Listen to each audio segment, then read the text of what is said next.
경고합니다. 한 사람이 지도자를 선택하는 일이 아니라 이 땅의 방향을 정하는 중대한 선택임을 기억하여 주시옵소서. 개개인이 부디 분별한 지혜를 가지게 하시고 한 표의 소중함을 알고 바른 양심으로 참여하게 하시며 모든 절차가 공정하고 평화로운 분위기 속에서 진행되게 하옵소서.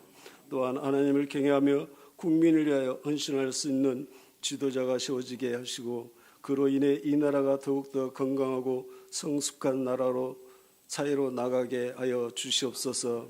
소망교회를 이끄시는 주님, 이곳에 세우신 주님 뜻이 이루어드리는 소망교회가 되게 하여 주시옵소서.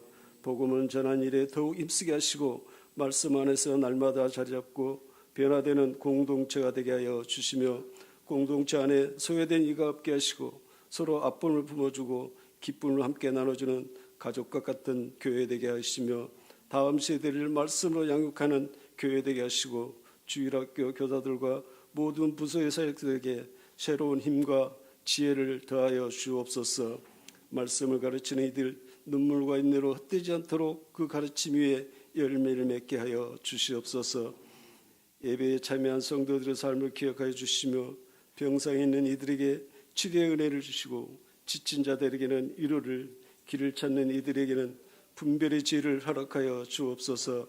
가정의 달을 보내며 저희 모든 가정 안에 사랑과 존중이 회복되게 하시며 대화와 기도가 살아나게 하셔서 부모는 자녀를 주의 길로 인도하게 하시고 자녀들은 부모를 공경하며 감사하는 마음을 배우게 하여 주옵소서.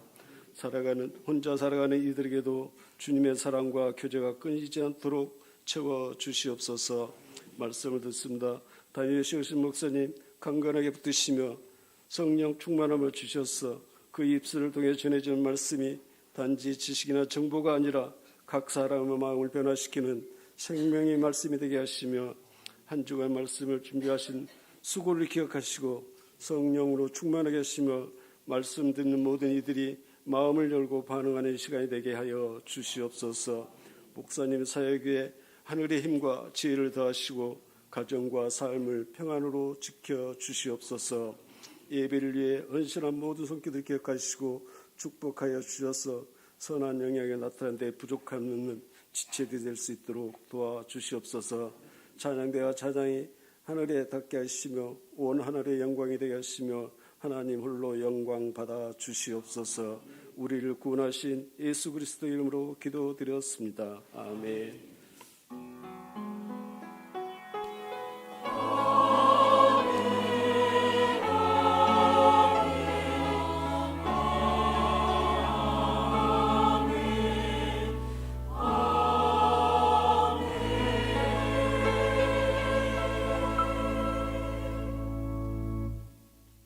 이 시간 말씀 품기 시간입니다. 잠언 17장 1절 말씀 다 함께 암송하시겠습니다. 시작.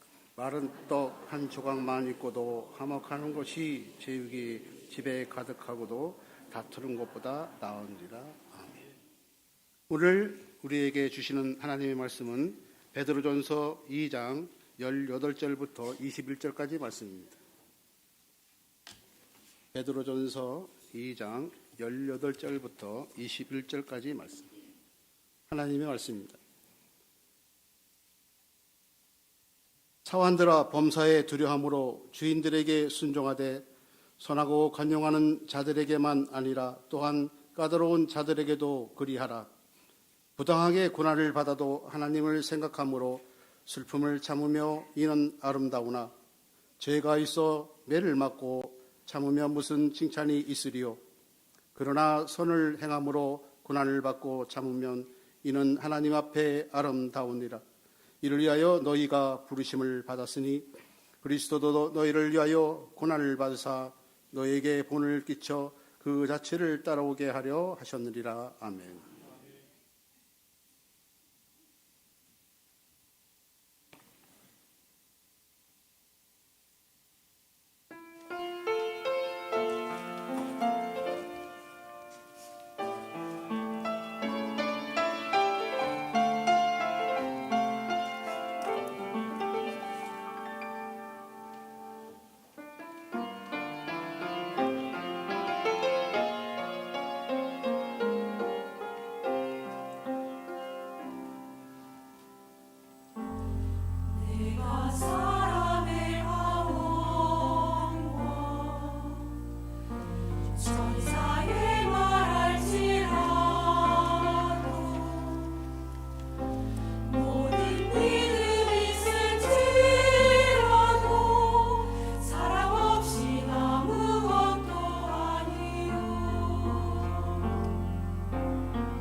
주를 사랑하니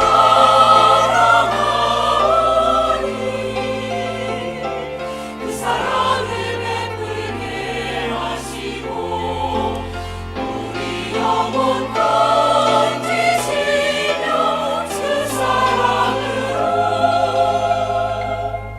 서로 사랑하게 하소서. 오 주여 정사로 사랑 주소서.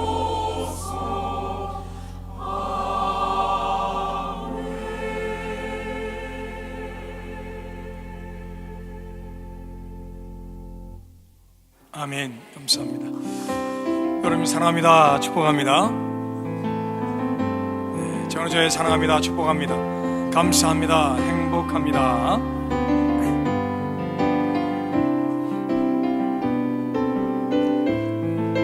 강단을 축복하십시오. 감사합니다. 행복합니다. 당신은 소중한 사람, 당신은 존귀한 사람, 이 세상에 하나뿐인 당신은 내게 너무나도 소중한 사람. 그런 당신을 사랑해요. 축복합니다. 그런 당신을 축복해요. 사랑받기에 합당한 당신을 주의 이름으로 사랑합니다. 주의 이름으로 축복합니다.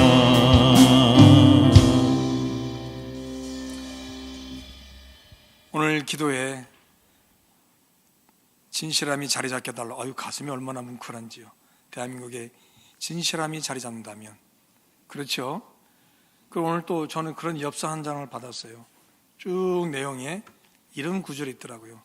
즐거운 일보다는 하나님이 행복하게 하시는 삶을 살았으면 좋겠다. 오늘 참 제 마음 되게 따뜻해지고 또 감동이 됩니다. 여러분이 다 즐거움을 찾아 살지만 하나님이 행복하게 하시는 것에 비하겠습니까? 그렇죠? 어쨌든 우리가 하나님 말씀대로 살면서 지금 우리가 존중에 대한 얘기를 계속 하고 있는데 그 존중 속에 우리의 진실함도 자리 잡고 또 나를 통해서 이 땅에 내가 머무는 곳에 진실함으로 충만했으면 좋겠습니다. 하나님이 기뻐하실로 믿습니다. 까다로운 자들에게도 존중이라는 제목으로 잠깐 말씀을 나누겠습니다. 우리가 위로받고 힘을 얻는 위대한 말씀이 있습니다. 수고하고 무거운 짐진 자들아 다 내게로 오라. 내가 너희를 쉬게 하리라. 자, 매일을 살아가는 우리에게 이런 위로와 소망의 말씀이 또 있을까요? 육신적 고달픔, 정신적 외로움과 괴로움, 관계의 복잡함과 답답함, 물질적 궁핍함, 미래의 불안함, 절망의 무기력함으로 살아가는 모든 이에게 주님의 이 말씀은 참으로 사막의 오아시스처럼 다가오게 됩니다. 수고하고 무거운 짐진 자들은 마치 아주 가벼운 종이 한 장 때문에 쓰러지는 나귀와 같다고 하겠습니다. 그 정도로 한계치에 도달한 그 무게를 짊어지고 수고하는 나귀의 모습, 그 모습이 수고하고 무거운 짐진 자들의 모습입니다. 더는 건들지 마라. 나 한계치에 왔어. 바로 이런 사람들인 거죠. 본래 죄를 지어서 타락하게 된, 그래서 형벌이 주어진 아담에게 하나님이 내리신 형벌이 그거죠. 수고해야 땀을 흘려야지만이 살 수가 있다. 수고해야 땀 흘리는 것. 이것이 하나님 내리신 형벌입니다. 사람은 수고하지 않으면 살아갈 수 없도록 되어 있어요. 타락한 인간 누구나 수고하지 않으면 생명을 유지할 수가 없는 거예요. 내 생명을 지키고 내 생명을 유지하기 위해서는 여러분 수고해야 한다는 거예요. 수고의 땀이 흘러야 된다는 거예요. 그런데 여기에 무거운 짐이 더해졌어요. 성경에서 무거운 짐이 처음 등장할 때가 언제인지 찾아보니까 야곱의 후손들이 애굽에 내려가서 번성하던 때입니다. 애굽 왕 바로가 이스라엘의 번성을 못마땅하게 여기고 또 이들이 번성하여서 자기들을 반역할 수 있다고 하는 그런 불안과 염려 때문에 이스라엘 백성들에게 무거운 짐을 지었고 괴롭게 하기 시작한다는 거죠. 괴롭혔어요. 그렇지 않아도 매일매일 수고하며 살아가던 이들에게 번성하지 못하도록 그 생명의 역사를 억압하기 위해서 무거운 짐을 거기다가 더했다는 겁니다. 자, 수고하는 것은 생명의 역사를 이어가는 행위예요. 죄를 지어 흙으로 돌아가는 인생이 되었어도 그 기간 생명을 유지하며 살아가도록 하나님이 배려하신 형벌이 이게 바로 수고와 땀이에요. 하지만 무거운 짐은 사람의 생명과 미래를 빼앗아가는 인간의 악한 마음 그리고 불안한 마음에서 비롯한 겁니다. 남을 억압해야 내가 살 수 있다는 그 불안과 남의 미래를 빼앗아야 내 미래가 열린다는 그 악한 마음이 상대에게 무거운 짐을 지우는 출발점이 된 거예요.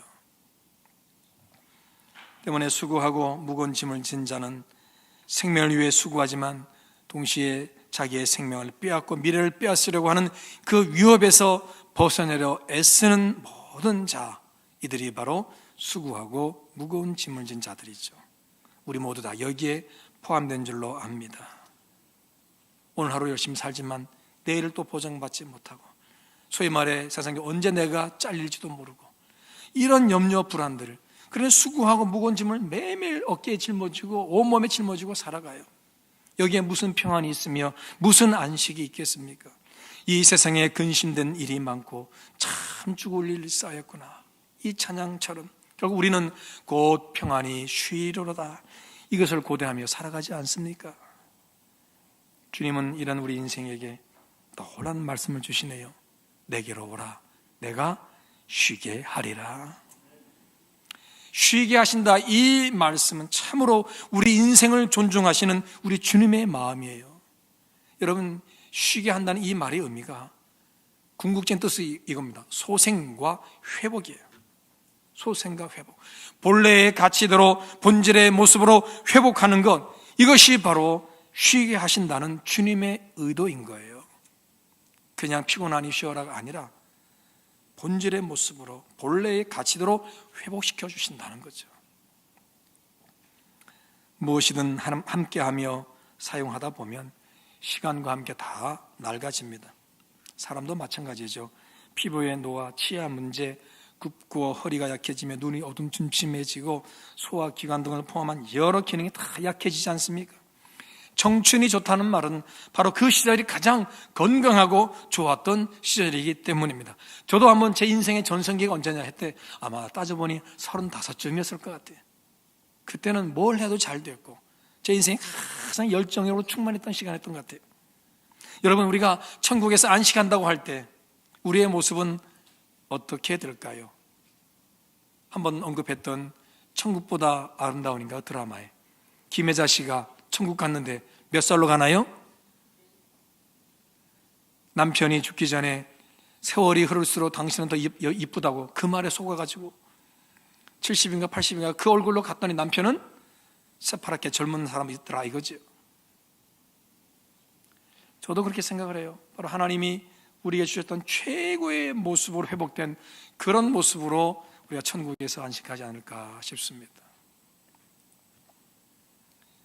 사실 성경에 보면 애굽을 떠날 때 비틀거리는 자가 한 명도 없었다. 이 비틀거리다는 말은 뭐냐면 다리를 절다, 몸이 부족하다, 아프다 이런 뜻을 포함하고 있어요.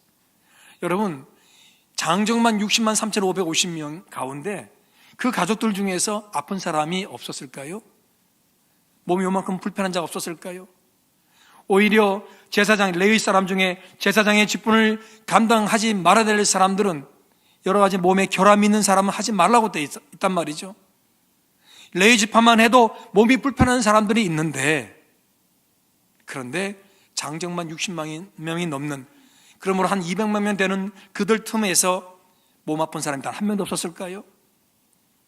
관절 때문에 고통받는 사람이 없었을까요? 있었겠죠. 여기저기 아픈 사람이 있었겠죠.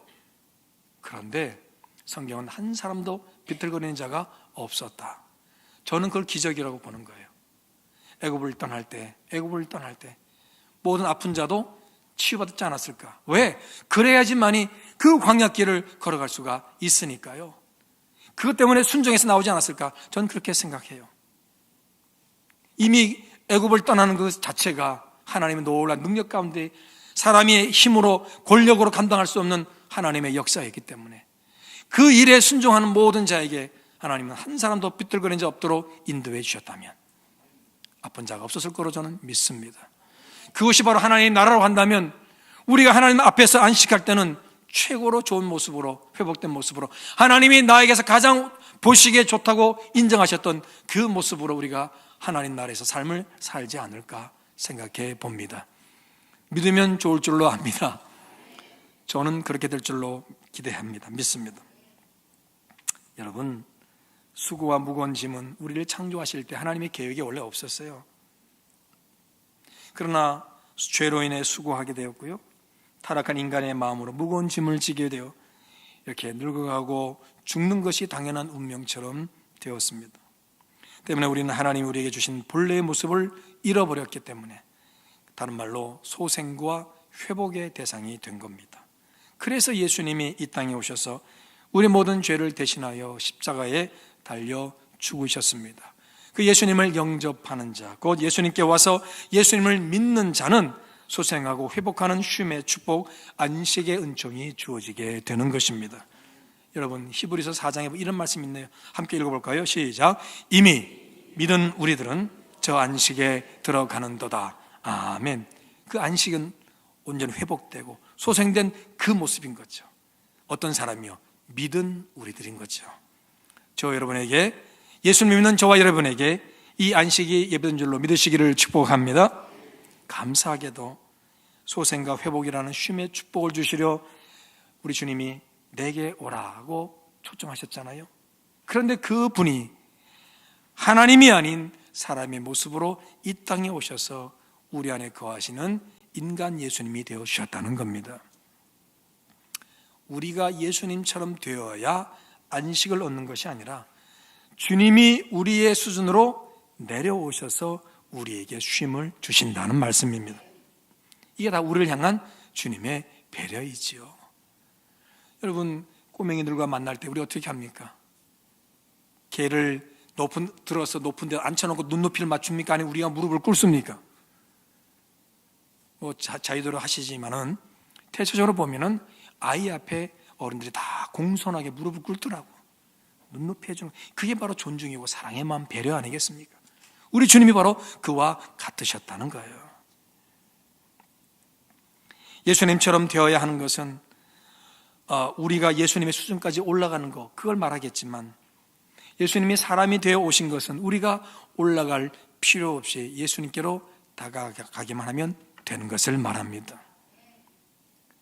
그렇지 않습니까? 세상의 종교들은 다 자기가 뭔가를 해야 돼. 그런데 우리는 예수님이 직접 오셨다고, 우리 안에 거하신다고. 그래서 우리가 주님께로 다가가기만 하면 쉼의 역사, 소생과 회복의 역사가 임하게 되는 거죠. 그러므로 누구에게든 이 안식의 축복은 열려 있습니다. 사람 차별하지 않습니다. 가리지 않습니다. 모두에게 열려 있는 거예요. 이것이 우리를 향한 주님의 배려와 존중의 마음인 줄로 믿습니다. 이 존중을 위해 주님은 모든 것 포기하고 이 땅에 오셔서 십자가에서 생명마저 내어주시는 그 거룩한 헌신과 희생을 이루셨습니다. 희생을 통해 우리에게 쉼이라고 하는 존중을 온전히 보여주신 겁니다. 그래서 존중에는 희생이 따라요. 희생이 따른다고요. 존중하려면은 희생이 따른다고요. 오늘 본문은 이 사실을 분명히 말씀해주고 있습니다. 오늘 본문에서 대비되는 두 부류의 사람이 나옵니다. 사환들. 오늘 18절 보면 사환들아 이렇게 되어 있어요. 사환들. 사람들은 하인들 뜻해요. 그 다음에요, 주인들에게 순종하되, 주인들이 나오죠. 두 부류의 사람들이 이겁니다. 사환들과 주인들. 사환들에게 주어지는 권고는 범사, 곧 매사에 두려워함으로 주인들에게 순종하는 거예요. 두려워함으로. 두려워한다는 것은요, 여러분, 무서워하는 것과 경외하고 존중하는 것을 말하는데 두려워하는 대상을 우리가 무시하거나 가볍게 여기지는 않아요. 두려워하면 여러분 가볍게 여기지 않고 존중하게 돼 있어요.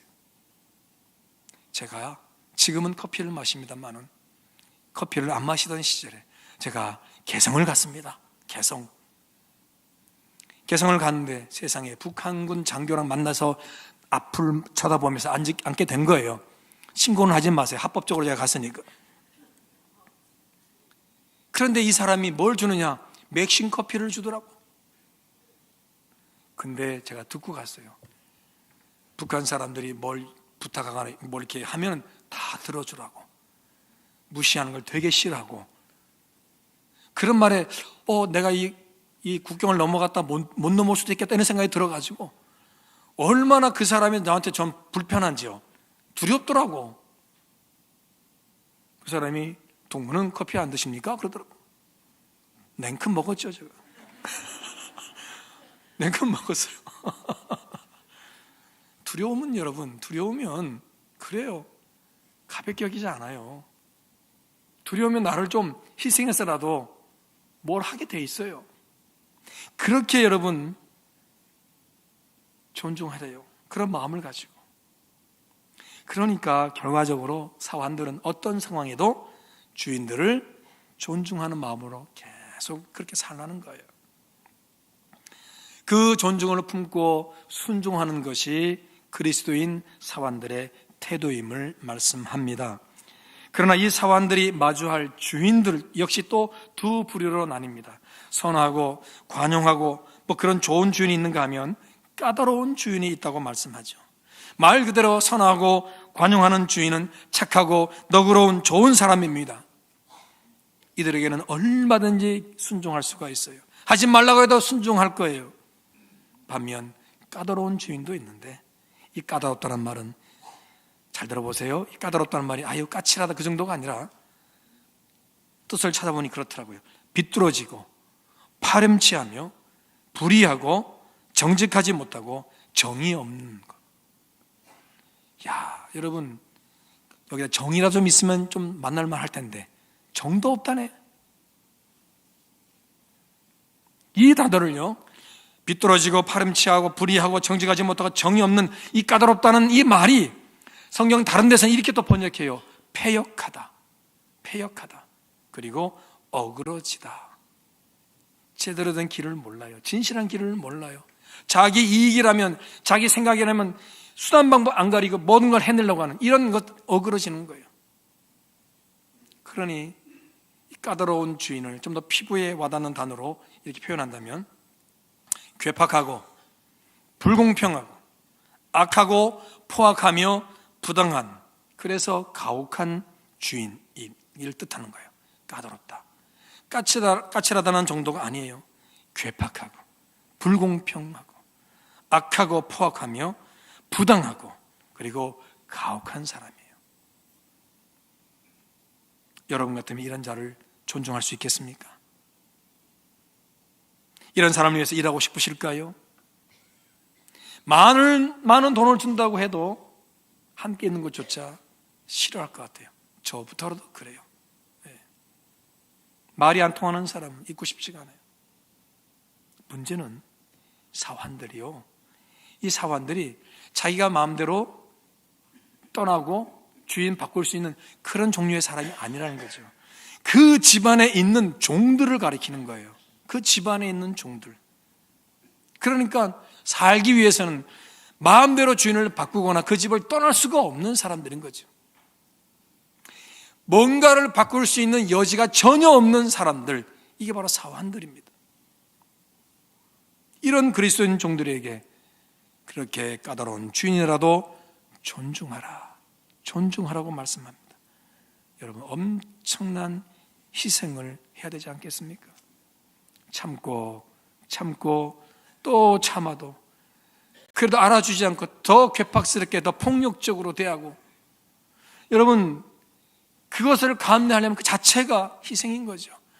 그런 주인과 함께 그 집안에 살 수밖에 없는 그 자체가 운명이라고 말하기에는 너무 고달픈 거죠. 너무 괴로운 거죠. 희생 자체인 거죠. 그래도 말씀은 존중하라고 합니다. 존중하라고 합니다. 엄청난 희생을 이루어서라도 그렇게 하라고 합니다. 이유가 뭘까요? 19절의 말씀입니다. 부당하게 고난을 받아도 하나님을 생각함으로 슬픔을 참으면 이는 아름다우나. 하나님 앞에서 이렇게 존중하기 위해서 참고 견디는 거, 희생하는 거, 이게 아름답대요. 아름답대요, 여러분. 20절 볼까요? 죄가 있어 매를 맞고 참으면 무슨 칭찬이 있으리요. 그러나 선을 행함으로 고난을 받고 참으면 이는 하나님 앞에 아름다움이라.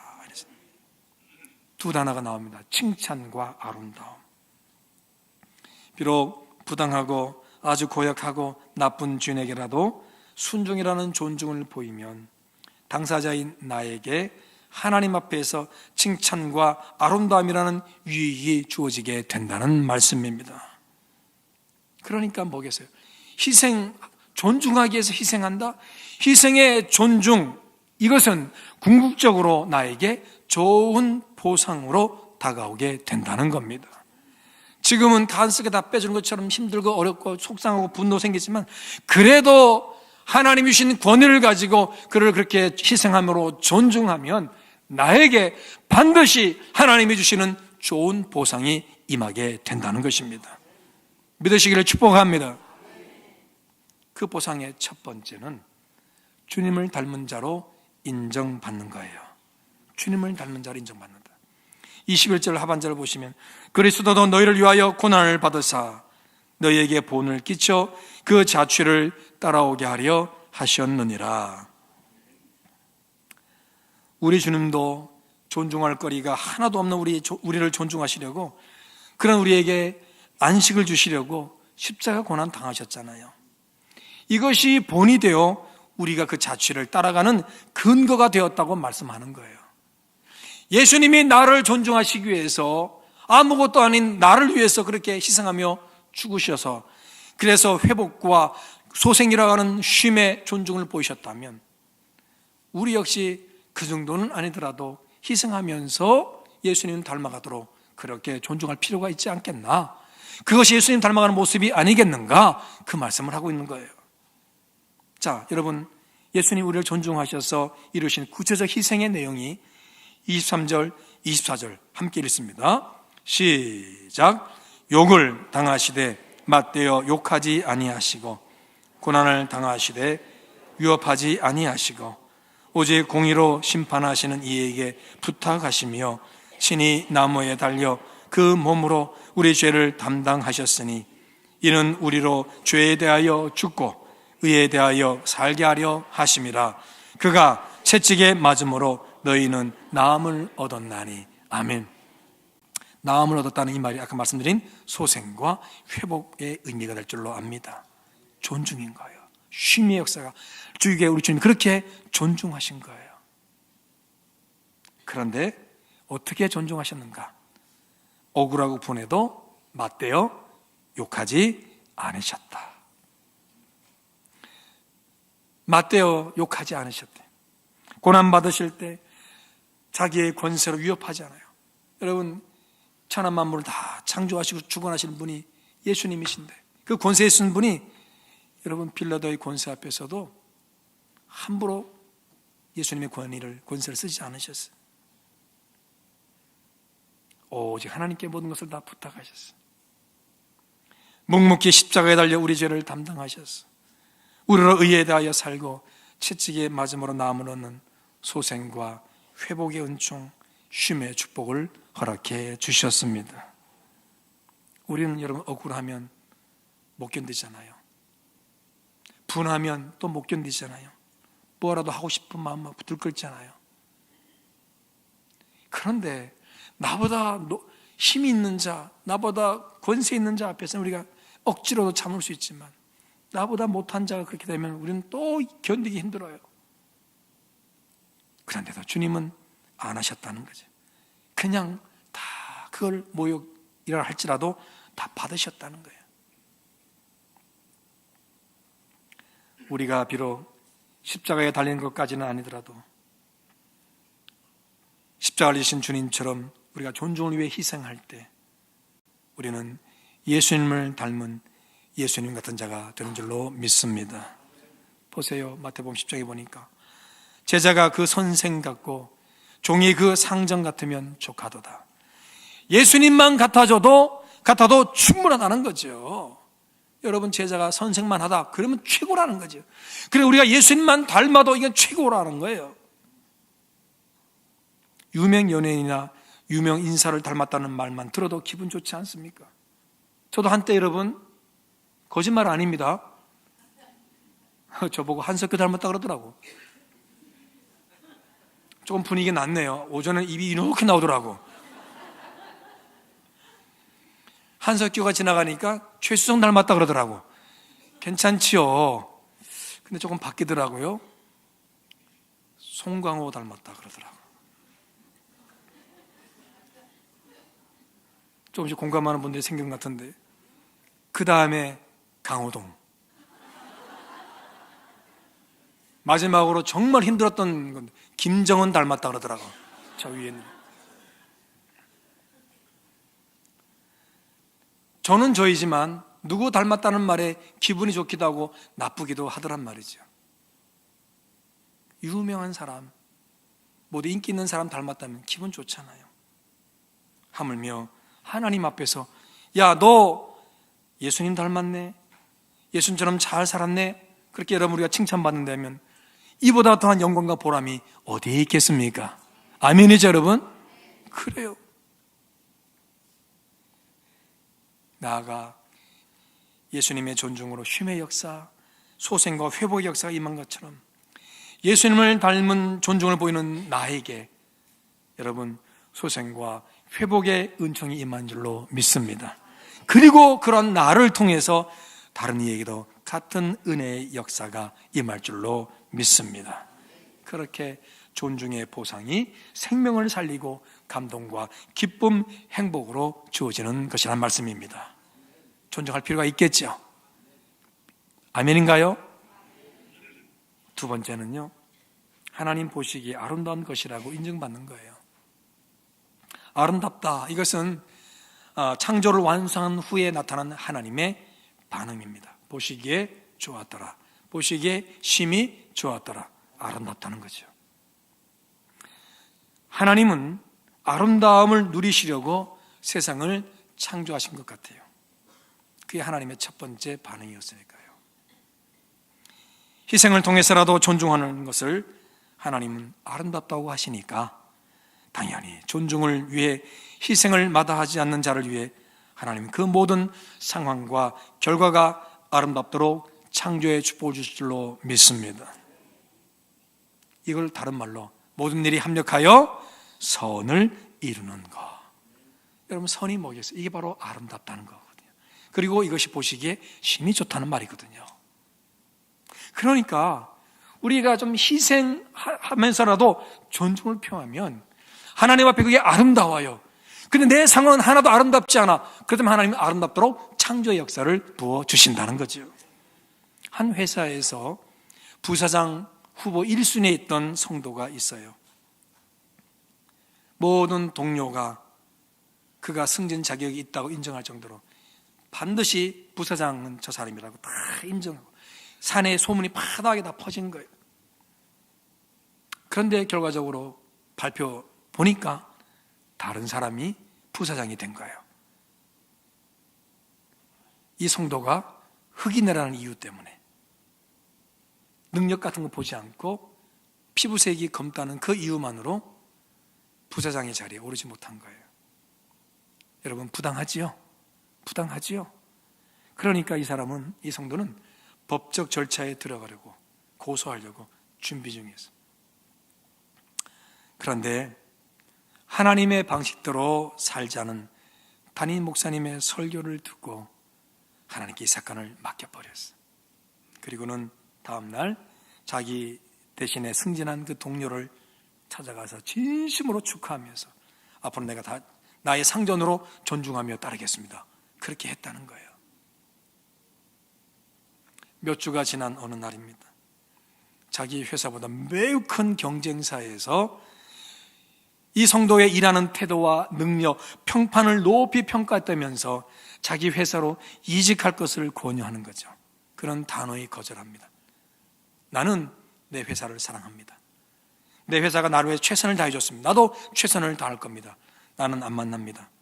그러니까 점심만만 먹자고, 점심만이라도 먹자고. 그래서 점심을 식사하면서 같이 만났는데 다시 이 사람들이 이 성도에게 말합니다.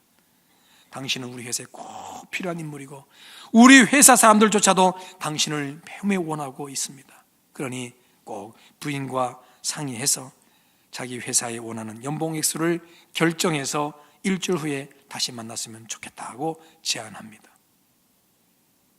이 성도는 그 모임 후에, 약속 후에 와서 아내한테 바로 찾아가자고 말을 하지 않았어요. 아예 말을 하지 않다가 다시 약속한 일주일이 그날이 전날이 되니까 아내에게 그 사실을 토로하면서 나는 내 회사를, 내 직장을 옮기고 싶지 않아요. 그래서 지금 내가 받는 연봉의 3배를 내가 부를 거예요. 그러면 그 사람들이 깜짝 놀라서 거절하겠지? 그리고는 그 다음날 그 회사 사람들과 만난 자리에서 이 성도는 자기가 적은 금액을 건네려고 합니다. 그런데 먼저 그 회사 사람들이 자기들이 지급하고 싶은 금액을 보여주겠다면서 제시했는데 그게 지금 자기가 받는 연봉의 4배였다는 거죠.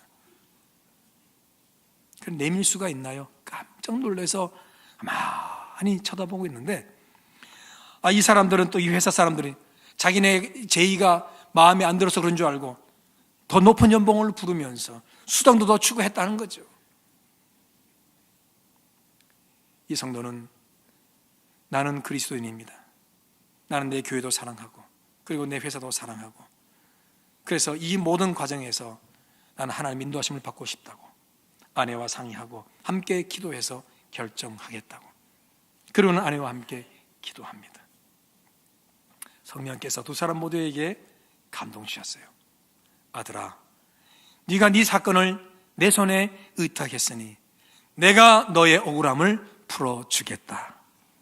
이것은 내가 주는 승진이다. 가서 받으라. 그런 감동을 아내와 남편에게 다 똑같이 주셨다는 거죠. 결국 그는 순종했고 그 거대한 회사의 국제본부에서 최고 간부로 일하게 되었습니다. 자격을 갖추고도 부당 대우 때문에 승진을 하지 못한 예전 회사와 비교하면 새로 갈 회사와 비교하면 예전에 있던 회사는 초라하게 짝이 없을 정도로 그 정도로 어마어마한 회사로 최고의 간부로 가게 되었다는 거죠. 만약 그가 자기 방식대로 법적 절차를 밟아 소송했더라면 이런 결과를 얻지 못했을 겁니다.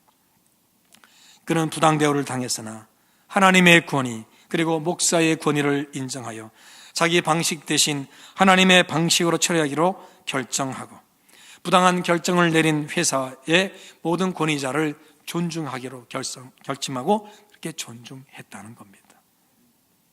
희생이죠, 여러분. 그 결과 합력하여 선을 이루시는 하나님의 창조 역사가 임하여서 하나님 보시기에 아름답고 본인에게도 행복한 좋은 결과로 보상받은 줄로 믿습니다. 외모가 좋아서 아름다운 것이 아니에요. 희생의 존중을 이루는 그 내면이 아름답기에 그가 살아가는 삶의 자리와 궁극적으로 하나님 앞에서 섰을 때 하나님은 아름다움으로 그에게 충만하게 하시는 겁니다. 그래서 예수님을 진정으로 믿는 성도는 용감하게 희생이 따르는 존중을 보일 줄로 믿습니다. 그러므로 희생의 존중을 위해 우리가 정말 조심해야 할 것이 하나 있어요. 그것은 함부로 판단하지 않는 거예요. 함부로 판단하지 않는 거예요. 여러분, 며칠 전에 미국에서 벌어진 사건이죠. 지금 이 지구에는 인구가 너무 많대. 충분해 돼. 그래 앞으로 인구가 더 많아지면 안 된대. 그래서 아이 낳도록 도와주는 그 난임센터에 차를 몰고 들어가 그죠? 테러했다는 거잖아요. 이게 누구 생각이에요? 그 사람 생각이지. 자기 생각이 옳은 줄 알고 이 지구를 위해서 최선을 다했지만 그건 범죄예요, 범죄. 자기 생각일 뿐인 거예요.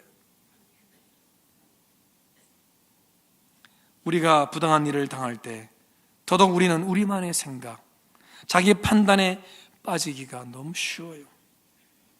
억울하니까, 속상하니까. 무엇보다 내가 피해자라고 하는 생각이 드니까 이거 못 견디는 거예요. 온갖 내 생각에 휩싸이게 되는 거예요. 여러분, 부부싸움을 왜 합니까? 한쪽에서는 자기는 피해자야. 그리고 상대편은, 배우자는 가해자야. 근데 문제는 뭐예요? 둘 다 피해자라고 생각한다는 거지. 가해자는 없는데 피해자만 있어. 그러니 부부싸움이 이루어지는 거예요. 그러니 이 관계가 어려워지고 존중이 안 되는 거예요.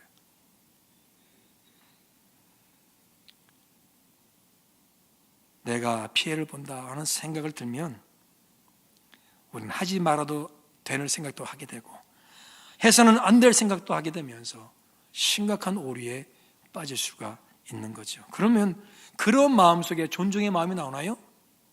존중 못해요. 적대감만 더 생기는 거예요. 그러므로 우리는 나 중심의 생각과 판단, 감정을 우리는 넓게 살피며 조심해야 될 줄로 믿습니다. 오늘 이 이른 저녁에 또 오실 강산 목사님 참 훌륭한 분이에요. 참 좋은 분이에요. 그래서 제가 오늘 아침에 와서 일부 예배 전에 그 교회는 7시에 예배를 드리니까 7시, 9시, 11시에 3부 예배를 드리는데 설교 들어봤어요. 잠깐. 그런데 그 얘기를 하더라고요. 참 되게 공감했어요. 여러분, 마귀가 가룟 유다에게 예수님을 팔 생각을 넣었다고 되어 있어요. 그래서 가룟 유다가 그 마음으로 예수님을 팔게 됐잖아요. 그럴 때 가룟 유다가 그렇게 마음이 든 게 마귀짓이라고 생각했을까요? 안 했을까요? 내가 예수님 팔아야지. 그런 생각을 하면서 이거 마귀가 주는 마음이네? 깨달았을까요? 못 깨달았을까요? 깨닫지 못했겠죠. 깨달았다면 절대로 그렇게 할 수가 없지요. 근데 그 사람이 누구예요? 예수님 직접 선택하여 뽑은 12명의 한 명인 거예요. 특별한 사람인 거예요. 그런데 그에게 마귀가 주는 생각이 임하니까 예수님은 팔아넘기잖아요. 뭘 말하냐면 정말 우리는 정말 조심해야 된다. 우리 생각을 조심해야 된다는 거예요.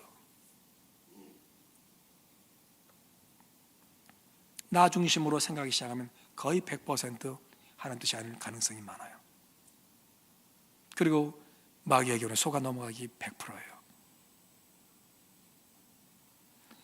오늘 내 생각, 내 감정, 내 판단으로 가면서 우리 행하는 그 모든 것들 배경에 주님이 기뻐하시는 건지 아니면 사단의 역사인지 우리 분별할 수 있어야 되지 않겠습니까? 그런데 그걸 통해 역사한다는 마귀의 생각을 우리가 전혀 안 하니까 우리는 하고 싶은 대로 다 하는 거예요. 상처 주고 상처받고 분노하고 적대감 만들고 편가르기 하고 그러는 거예요. 여러분. 정말 우리 예수 믿는 사람들 이게 정말 주님이 나에게 주신 마음인가 생각해야 된다는 거예요. 여러분, 성경에 나왔잖아요. 예수님이 택하여 불러주신 사도 중에 한 사람이 그에게 마귀가 주는 생각이 임하니까 예수님 팔아넘기는 거예요. 그래, 얼마나 우리 조심해야 돼요. 분노하면 안 돼요. 미워하면 안 돼요. 살펴야 돼요. 자, 오늘 결론으로 제가 꼭 드리고 싶은 말씀이 있어요. 대통령 선거 얘기를 좀 하고 싶어요. 각자의 생각이 다를 수 있어요. 그렇죠? 분명한 건 여러분 저는 안 찍을 거 아닙니까? 여러분의 주관대로 투표하시면 돼요. 맞아요? 여러분이 기도하고 주관대로 투표하시면 돼요. 한 가지 그러나 우리가 주 안에서 약속할 것이 하나 있어요. 그건 누가 대통령이 되든 세상의 권위도 하나님에게서 나온다는 것으로 알고 우리가 존중하자는 거예요. 자, 기호 1번 대통령이 되면 존중 안 하고 기호 2번 대통령이 되면 존중 안 하고 그런 거 하지 말고 누가 되든 하나님이 허락하신 권위라고 하나님을 인정하는 그 믿음으로 우리가 새로 뽑힐 대통령을 존중하자는 겁니다. 내가 좋아해서 뽑은 사람이 대통령이면 좋을 거야. 그렇지 않은 사람들은 마음에 상처가 될 거예요. 그래도 하나님의 권위를 존중해서 하나님의 역사가 임했다고 믿고 그 존재를 우리가 존중하는 것, 이 희생일 수도 있어. 하지만 그렇게 하자는 거예요. 내 판단과 마음에 들지 않아서 대통령이 깜냥이 안 된다는 식의 그런 비판보다는 어찌하든 존중하는 마음을 품어야 합니다. 국민이 선택한 자가 내 마음에 들지 않는다고 해서 그를 무시하면 상대적으로 그를 선택한 국민 또한 그렇게 그 한 사람이 무시하는 것밖에 더 되겠어요? 존중하셔야 돼요. 존중하셔야 돼요. 여러분, 하나님이 세우신 권위를 존중하는 것은 하나님을 경외하는 일이 됩니다. 되게 중요한 말씀 드리는 거예요. 하나님이 세우신 권위를 존중하는 것은 하나님을 경외하는 일이 되지만 내가 세운 권위를 존중하는 것은 이건 우상 숭배가 돼요. 여러분, 우상은 누구 손에 만들어져요? 사람의 손에서 만들어지잖아요. 그래놓고서는 거기다가 권위를 부여해서 엎드려 절한다고. 그게 우상 숭배인 거예요. 사람의 손으로 만든 것을 권위를 부여하는 것, 이게 우상 숭배라고요. 우리가 뽑는 대통령으로 하면 대통령의 권위는 우리에게서 나왔기 때문에 대통령은 우리의 우상이 될 거예요. 그러나 궁극적으로 하나님이 선택하신다고 생각하면 우리는 대통령의 권위를 존중하며 하나님을 경외할 줄로 믿습니다. 오늘 까다로운 자들에게도 순종하라. 이 말씀은 못된 주인조차 하나님이 세우신 권위라고 생각할 때 하나님을 경외하는 마음을 품고 존중하게 됨을 말씀하고 있는 것입니다. 까다로운 자들에게도 그리하라. 이 말씀을 가슴에 품고 더더욱 하나님을 바라면서 대문의 미래를 위해 권위를 존중하며 연합하는 마음을 품기를 주 이름으로 축복합니다. 그것이 희생을 통한 존중입니다. 이러한 존중이 회복되면 대한민국은 소생과 회복이 있는 쉼이 있는 나라, 아름답고 복된 나라로 나갈 줄로 믿습니다. 하나님이 세우신 권위가 가정과 직장과 사회 곳곳에서 특히 교회 안에서 온전히 존중되고 이를 위해서 서로 희생하는 아름다운 모습이 넘치기를 축복합니다. 여러분, 까다로운 자들만 아니죠. 나보다 못하고 어리고 낮은 위치에 있는 자들에게도 여러분 같은 마음으로 존중하는 것, 이것 또한 희생일 수 있어요. 하지만 그렇게 존중할 때 하나님의 거룩한 창조의 역사가 우리 가운데 넘쳐서